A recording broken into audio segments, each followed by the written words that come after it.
Oke teman-teman, ini ada filmmakers dari film Pelangi di Mars. Kita akan buka sesi doorstop sekitar 10 menit ya maksimal. Yang punya pertanyaan boleh ditanyakan. Silakan. Oke.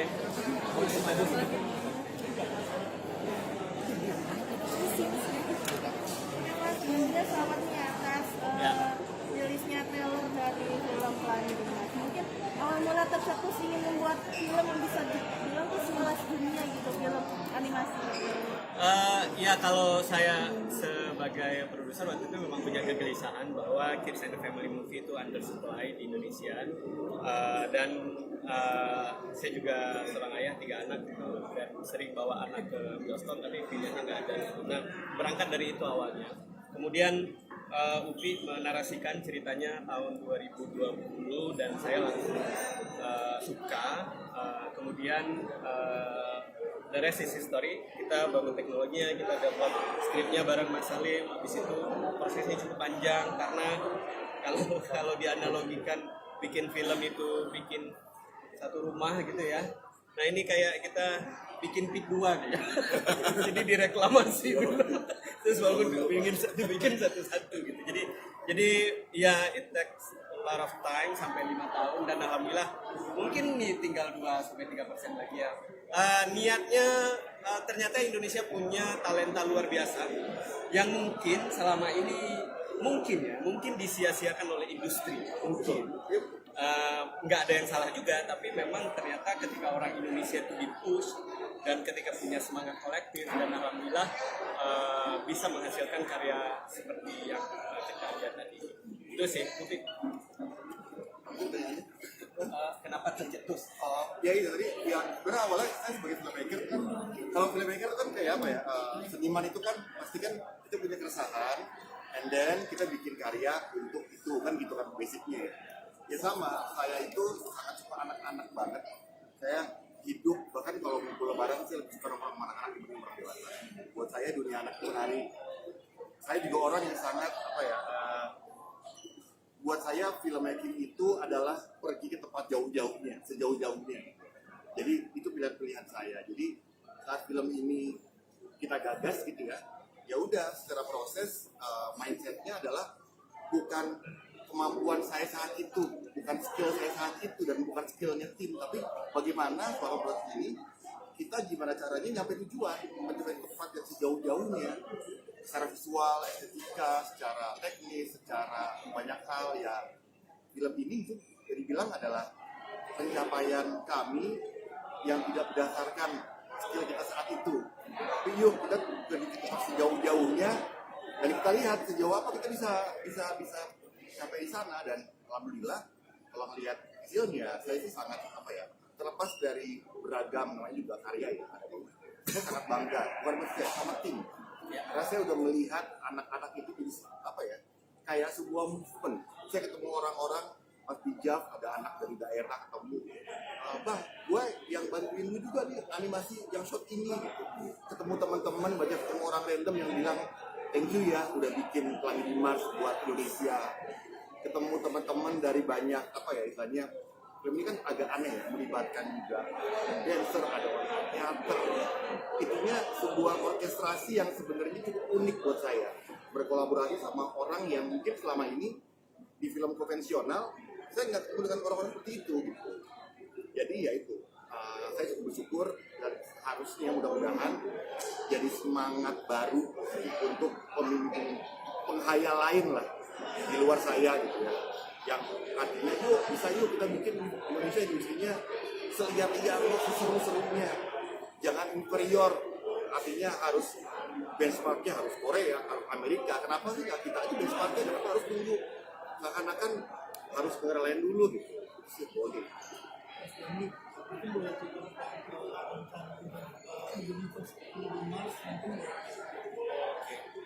Ya kalau universe, ya kita udah siapin blueprintnya ke depan. Memang harapannya nggak berhenti di satu film. Jadi kalau kita bisa lihat saat ini, kalau kita ke Toy Store itu nggak ada IP Indonesia. Di toko mainan anak-anak itu kan nggak ada IP Indonesia. Jadi harapannya it's more than movie, jadi lebih dari sekedar film. Harapannya setelah film ini ditonton oleh kids and family seluruh Indonesia. Kami berharap karakter yang ada di film ini pun bisa hidup di dalam berbagai bentuk produk, baik itu baju ataupun tas ataupun apapun itu, seperti bagaimana IP-IP yang kita kenal tumbuh gitu ya. Mungkin kita bisa lihat anak-anak kita itu bisa pengen nonton Star Wars sebelum dia bisa beli mainan Star Wars sebelum dia nonton filmnya. Nah, at the same time sebetulnya kita udah dalam tanda kutip itu udah terjajah sama IP asing, nggak salah. Tapi kita pengen film ini jadi salah satu alternatif bahwa Indonesia juga bisa punya IP yang bisa compete sama mungkin Jepang, sama mungkin Marvel, DC atau yang lain. Jadi harapannya setelah film ini kita udah ngobrol sama beberapa pihak yang mudah-mudahan bisa menghidupkan ini dan bisa dikonsumsi oleh anak-anak. Kemudian kita juga udah siapin sequel, prequel, spin-off ke depan. Tapi kita mau tunggu dulu feedback dari pasar, dari penonton, apa yang mereka sukai gitu ya. Apa yang mereka suka dari film ini, mungkin itu akan jadi trigger kita menentukan next-nya itu kita akan menceritakan apa gitu, apakah saat pelangi ada di mana atau yang gitu-gitu. Jadi blueprintnya kita udah siapin, jadi mohon doanya dari teman-teman semua agar IP Pelangi di Mars ini bisa compete head to head sama IP-IP yang selama ini tuh dalam tanda kutip udah menjajah kita. Itu sih. Oke, untuk sebagai penutup, mohon maaf Kak, waktunya udah mau habis. Sebagai penutup bisa dari mungkin satu-satu ya, sebut harapannya bagi penonton yang akan menonton Pelangi di Mars itu seperti apa. Bisa dimulai dari Pak Budi aja, dari mereka harapannya. Kalau dari saya sebagai orang tua ya, saya sudah bisa menaikkan ini. Saya bisa buktikan ke anak saya bahwa Indonesia mampu. Selama ini dia selalu nonton film Disney dan lain-lain, Indonesia nggak kalah. Ini luar biasa. Tarian kita dan kita bangga. Dan semua rakyat Indonesia mesti bisa bangga dengan Indonesia. Dan ini salah satu maksud tarian kita. Dan kita bisa bersepakat di hari Lebaran juga. Hari spesial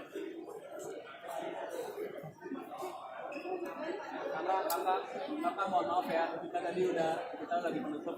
Bisa sekarang ke Mas Bram? Ya.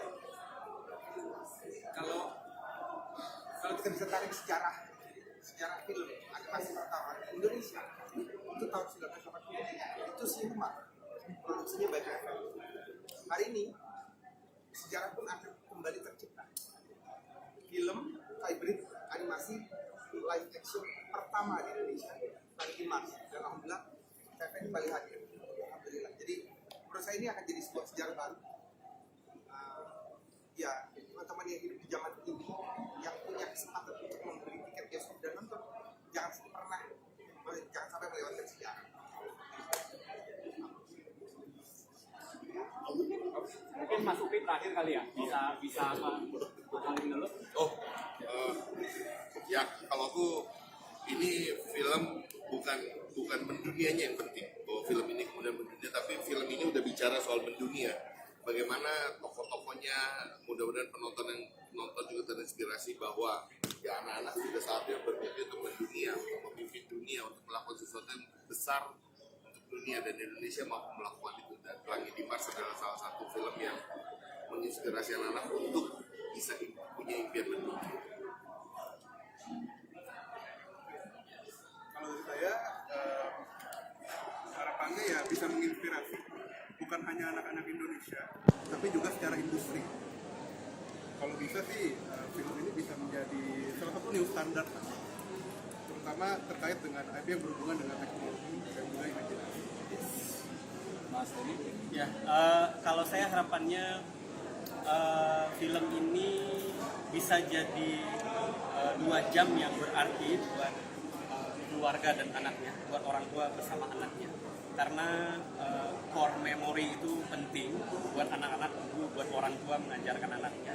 Tapi memang anak-anak saat ini butuh trigger. Nah, film adalah medium yang menurut saya saat ini itu less distraction. Karena saat kita nonton bioskop, lampu mati, semua orang melihat. Dan harapannya setelah orang selesai nonton, muncul pertanyaan dari anak ke orang tua. Kenapa air bisa habis? Kenapa pelangi nggak menyerah? Kenapa robot itu berbeda misalnya? Nah, itu dah ruang-ruang yang akan terjadi diskusi-diskusi luar biasa antara orang tua sama anak. Karena itu yang saya rasa akan diingat oleh anak-anak ketika dia tumbuh besar nanti. Nah, harapannya film ini bisa jadi core memory bagi keluarga Indonesia. Terakhir dari Mas Uki.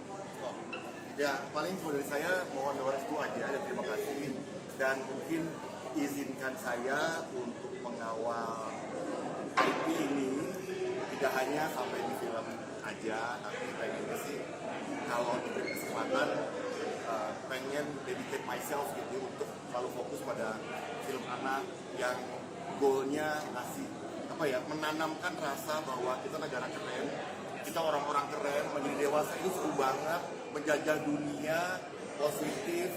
Ya, izinkan saya pribadi untuk memberikan kelanjutan dengan cara kalau balik modal.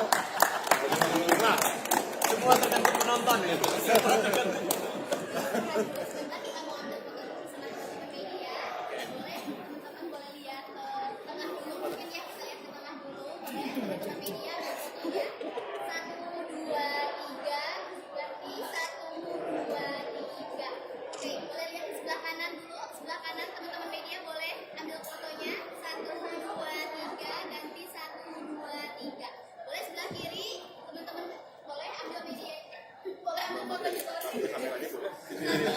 Ambil media gitu. Tapi jadi ambil ini. Oke, aman kan media? Terima kasih. Teman-teman media jangan kemana-mana dulu ya, sebentar lagi akan dimulai sesi kedua bersama Kes.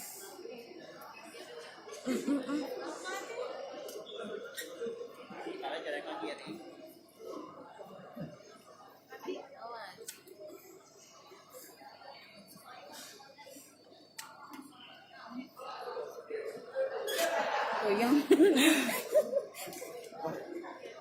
Ininya goyang.